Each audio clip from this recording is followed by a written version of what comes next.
The Journey of Styles by Damien Reynolds.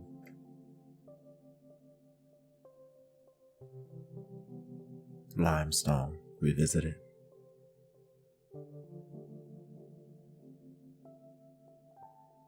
He left his mind open to scan the perimeter, seeing if he could pick up any thoughts in the distance.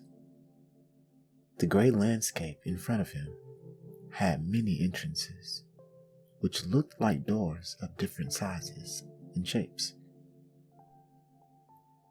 He wondered, how long could it have been there?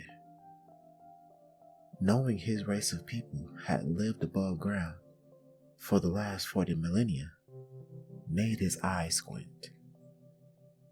The sheer size of the complex in front of him perplexed him.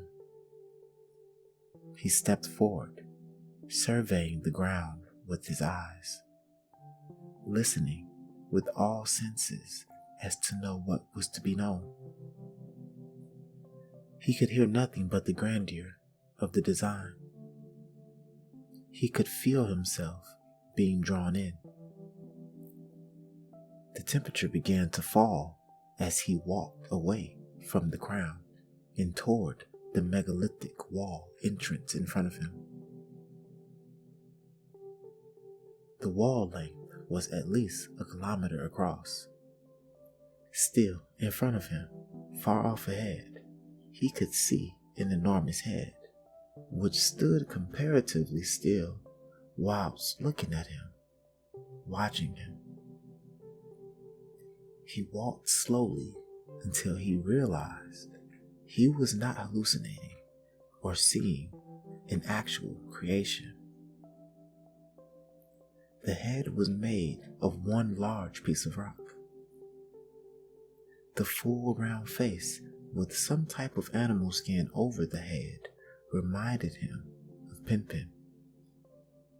As he neared the walls, he estimated them to be at least 150 meters high. The causeway led to the Pinpin-headed statue. Again, he thought of Pinpin momentarily, confusing him as if in a dream. He knew this was no dream though. Down here, underground, trapped off from the human web of energy. The energy that made the sky appear blue to human eyes, telling Styles that he could be dreaming.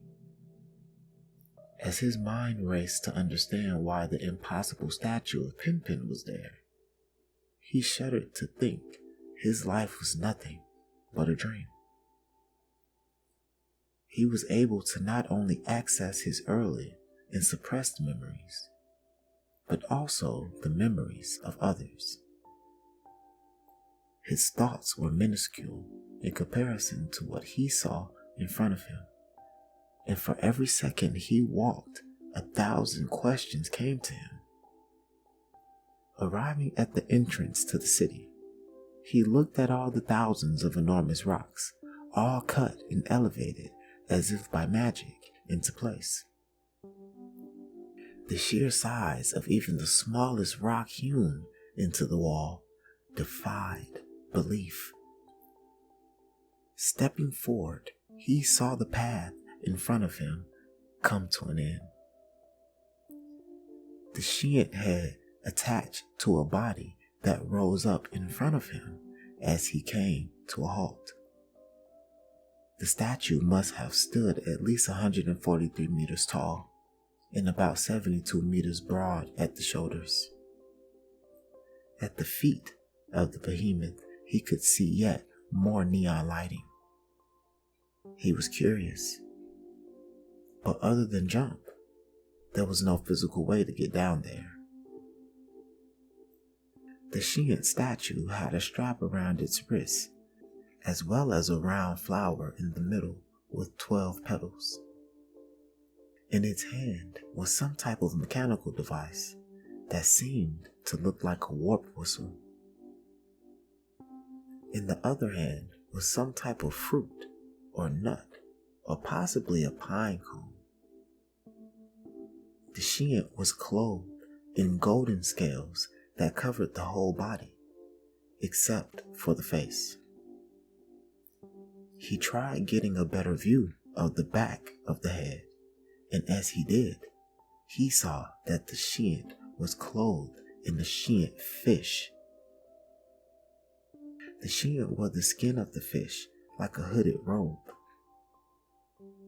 He wondered who was more important, the behemoth or the Leviathan on his back. He saw the face of the statue. Thinking of Pinpin, he tried to get above ground. If he walked out from the statue, surely he would find his way home.